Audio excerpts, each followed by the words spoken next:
Story 1. The Man in the Lobby. It was the middle of summer, thick, humid air that clung to your skin even indoors. I was 12 years old, staying at a downtown hotel with my mom and younger brother. We were visiting relatives, but instead of crashing at their crowded house, my mom decided we'd stay in a hotel for a few days. The lobby smelled faintly of lemon polish and chlorine from the indoor pool. My brother was half asleep next to me on a couch while mom checked us in at the front desk. That's when he walked in. A man in his mid-40s, gray hoodie, faded jeans, ordinary face. Too ordinary.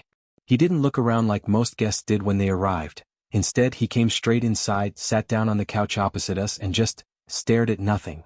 Or maybe at us. He hadn't gone to the counter. He hadn't said a word. Just sat there.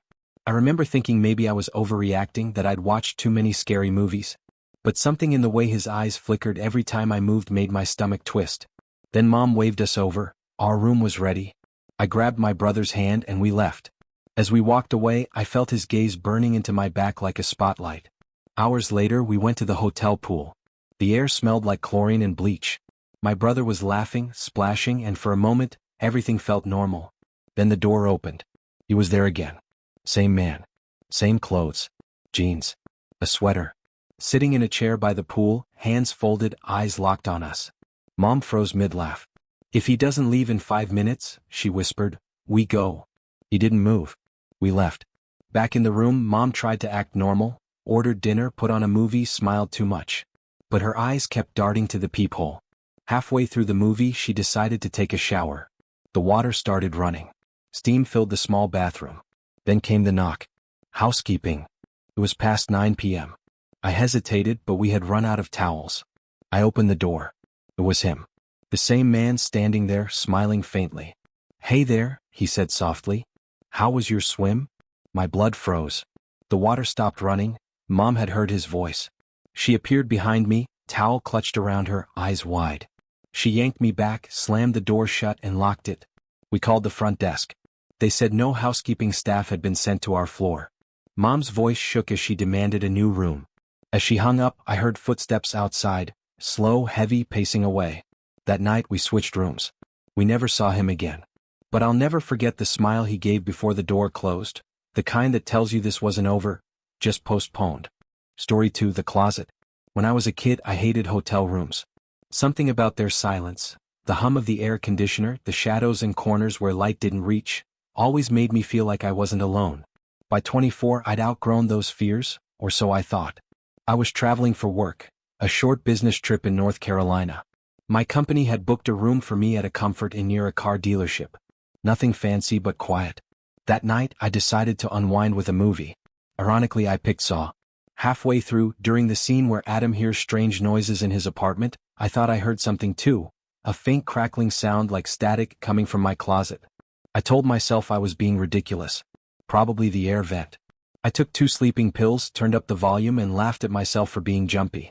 But after turning off the TV and lying in bed, the noise came again. Crack, crackle.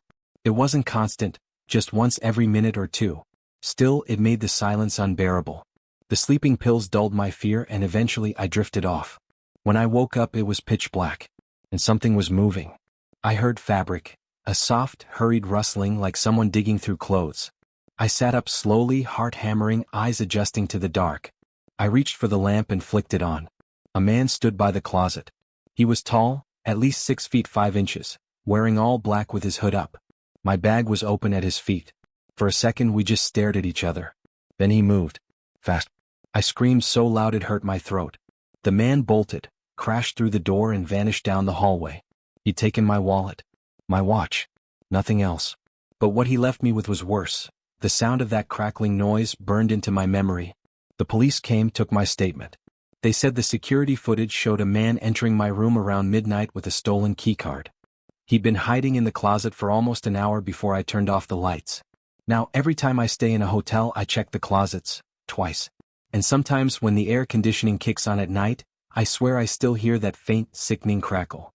Story 3. The Lost Key. I was 21 and angry.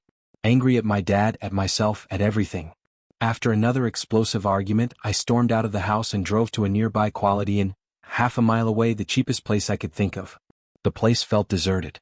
The parking lot was nearly empty. Inside, the fluorescent lights buzzed overhead, and the woman at the front desk barely looked up when I checked in. "Room 204, she said, sliding the keycard across the counter. The hallway smelled faintly of bleach and something else.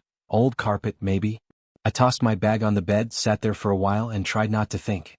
Eventually, I decided to sit by the outdoor pool to cool off. The place was dead silent. No guests. No laughter. Just the hum of streetlights in the distance. When I went back to my room, I noticed the Do Not Disturb sign had slipped halfway off the handle. I fixed it, locked the door and laid back on the bed. Then came a soft tap. I froze. Another tap. I waited for a voice, housekeeping, but none came. Then I heard the beep of the electronic lock. The door creaked open. I sat up fast. No thank you. Not right now. Silence. Then the door slammed so hard it shook the walls. My heart was racing. I rushed to the hall, but whoever it was had vanished. At the far end of the corridor, I caught a glimpse of a woman's leg, turning the corner. I followed, shouting, "Hey! Wait!" Nothing. Just the sound of another door closing. Downstairs, I complained to the front desk. The woman sighed and said, "That must be Rosa. I'll talk to her. She's not supposed to be using her key tonight." Rosa. When I returned after dinner, the room felt colder. The air conditioner wasn't on, but the mirror was fogged as if someone had been breathing near it. I locked every latch I could find and went to sleep early. Sometime after midnight, I woke to a whisper. "You have to let them in." A woman was standing beside my bed. Pale skin, gray hair hanging over her eyes. Her fingers wrapped around my throat, weak but shaking with rage. "You piece of," she hissed, her voice breaking. I shoved her off and bolted for the door. She followed until the doorway. Then she stopped, smiling before I fled down the hallway. At the front desk, trembling, I told the woman what happened. Her face went pale. "One of the staff lost a master key last week," she said quietly. "We were supposed to report it. The police came. I got a refund. I never found out who that woman was, whether she was the one who lost the key, or the one who found it. But sometimes when I drive past that same Quality Inn, I see the second-floor window to room 204 lit up, even though the building's been closed for years.